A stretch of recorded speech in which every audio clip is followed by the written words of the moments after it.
Here's a detailed first-person narrative where John shares his life story, reflecting on his experiences, dreams, and journey as an English language learner at Cambridge University. My life, a journey at Cambridge.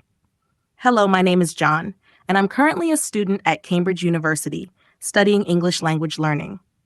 I've lived in Cambridge my entire life, and the city has always been an integral part of who I am. Growing up in this historic place, surrounded by its rich academic heritage and beautiful architecture, has undoubtedly shaped me in ways I'm still discovering. Childhood and early days. My earliest memories are of wandering the cobblestone streets of Cambridge with my parents. We lived in a small, ivy-covered house just a few streets away from the university. My father is a history professor, and my mother is a linguist who specializes in ancient languages, so you could say education and language were practically in my DNA. They instilled in me a love for learning and curiosity about the world around me. As a child, I was always surrounded by books, more books than toys, really. My parents' house was practically a library. I would often sit in my father's study while he worked on his lectures, flipping through history books filled with stories of ancient civilizations, wars, and revolutions. But it wasn't just history that captivated me. My mother's work in linguistics was equally fascinating. She taught me that language is much more than just a tool for communication. It's a gateway to understanding different cultures and ways of thinking. Even though I was raised in an academic household, my parents never forced learning on me. They let me explore and find my own path, which is probably why I never felt any pressure to perform or compete with others. I was allowed to learn at my own pace, to fall in love with words and stories naturally. By the time I reached secondary school, I knew I wanted to do something related to language, though I wasn't quite sure what. My decision to study English language learning. Deciding to study English language learning wasn't an obvious choice from the start. I've always had an interest in literature, storytelling, and the mechanics of how language works. But it was during my teenage years that I realized I wanted to explore the educational side of language. I was fascinated by how people from different parts of the world learn English, how it bridges communication gaps and connects people globally. In high school, I started volunteering as a language tutor for international students. Many of them came to Cambridge from places as diverse as China, as Spain, and Nigeria. Working with them, I realized that teaching English wasn't just about grammar and vocabulary. It was about helping people find their voice in a new language, guiding them through the cultural nuances that come with it. Seeing the joy and confidence that came from their ability to express themselves was incredibly rewarding. And that's when I knew that language learning, particularly English, was what I wanted to focus on. Cambridge University was a natural choice for me, given that it's right here in my hometown. It's a place I've always been proud of, and the idea of continuing my studies in a city so closely tied to my identity felt right. Cambridge's Faculty of Education is one of the best in the world, offering me the perfect environment to deepen my understanding of how people learn languages and how language can shape thought and culture. Life at Cambridge University. Being a student at Cambridge is a surreal experience, even though I've lived here all my life. The university is an entirely different world within the city, with its own traditions, schedules, and pace. There's something magical about walking through the centuries-old halls, knowing that some of the greatest minds in history have done the same. Sometimes I sit on the lawns of King's College, staring up at the spires, thinking about the sheer amount of knowledge that has passed through this place. It's both humbling and inspiring. The transition from secondary school to university was smoother for me than for many of my classmates because I was already familiar with the city. But academically, it was a big step up. Cambridge pushes you to think critically and question everything. It's not enough to just learn the material.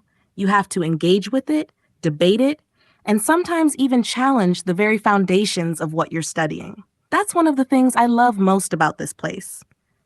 The English language learning program here is incredibly diverse. We don't just study the mechanics of language, we explore how language is tied to identity, culture, and society. I've had the chance to delve into areas like sociolinguistics, language acquisition, and the psychology of learning. One of the most exciting parts of my course is the opportunity to work with learners from all over the world. We often collaborate with local language schools or engage in projects that focus on teaching English as a second language. This practical experience has been invaluable. My professors are some of the most brilliant people I've ever met. They're not just experts in their fields, they're passionate about what they do, and they inspire that same passion in their students. I've had one-on-one supervisions with professors where we've discussed everything from the role of English as a global lingua franca to the ethical implications of teaching English in post-colonial contexts. These are the kinds of discussions that make studying at Cambridge so unique. Balancing life and studies. One of the challenges of being at Cambridge is balancing the rigorous academic demands with everything else. The workload can be intense, with constant essays, readings, and exams. But I've learned to manage my time well, and I make sure to leave room for the things that keep me grounded. I'm part of a few student societies, including the university's Language Learning Club, where we discuss new methods of teaching languages and sometimes even practice speaking different ones. I've also made a point of staying active. I play tennis regularly, which helps clear my mind and keep stress at bay. Despite the workload, I try to maintain a social life. Cambridge is a place where you meet people from all over the world, and the diversity of perspectives is one of the things I love most about it. My friends here are from places as far away as Brazil, Japan, and Australia, and hearing their stories and experiences with language learning has broadened my understanding of how people relate to language differently. We often have long discussions in the college dining halls, talking about everything from politics to philosophy to the latest literary trends. There's always something to learn from the people around you. My aspirations. Looking forward, my goal is to become a professor of English language learning, specializing in how people from non-English speaking countries acquire English. I'm particularly interested in the challenges faced by students who come from countries where English is not widely spoken, and how their cultural backgrounds influence their learning process. I want to focus on creating more inclusive and effective teaching methods that consider not just the linguistic aspects, but also the social and emotional challenges of learning a new language. I've also thought about working with international organizations that focus on education. There's something incredibly appealing about the idea of traveling the world and helping people unlock new opportunities through language. Learning English opens doors. It provides access to better jobs, higher education, and the ability to communicate with people across borders. If I can play a small role in helping others achieve that, I'll consider my career a success. Another dream of mine is to write a book about language learning. I've been inspired by authors like David Crystal and Steven Pinker, who've made the complexities of language accessible to a broader audience. I want to explore the human side of language learning, weaving together stories of people from different cultures and how language has shaped their lives. I think there's something deeply personal about learning a new language, and I'd love to capture that in writing. Reflections on language and culture. As someone who's grown up in an academic family and in a city like Cambridge, I've always been acutely aware of the connection between language and culture. Language is more than just a way to communicate. It's a lens through which we see the world.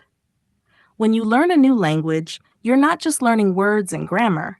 You're learning a new way of thinking, a new way of understanding the world around you. One of the things I've come to realize during my time at Cambridge is how much English has shaped global communication. It's incredible to think about how English has become the world's dominant language, used in business, science, technology, and even entertainment. But with that dominance comes a responsibility.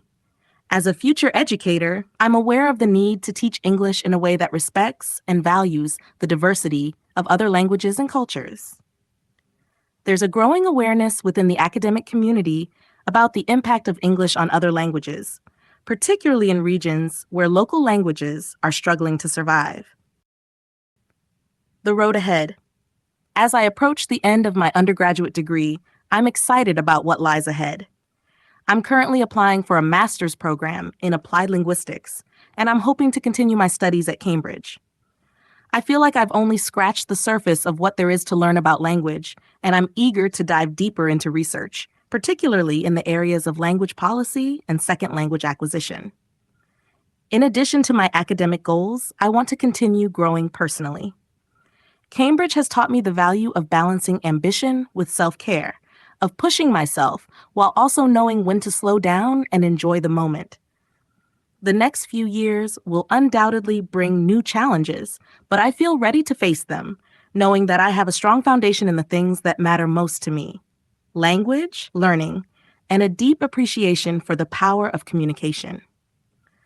Long term, I see myself working both in academia and in the field of language education policy. I want to help shape educational systems to be more inclusive for non-native English speakers and find ways to preserve native languages while teaching English as a tool for global communication. I'm particularly interested in how we can balance the need for English in a globalized world with the importance of maintaining linguistic diversity. I believe that language is deeply tied to identity, and in the rush to spread English, we shouldn't lose sight of the importance of other languages. Another dream of mine is to write a book about language learning. I've been inspired by authors like David Crystal and Steven Pinker, who've made the complexities of language accessible to a broader audience. I want to explore the human side of language learning, weaving together stories of people from different cultures and how language has shaped their lives. I think there's something deeply personal about learning a new language, and I'd love to capture that in writing.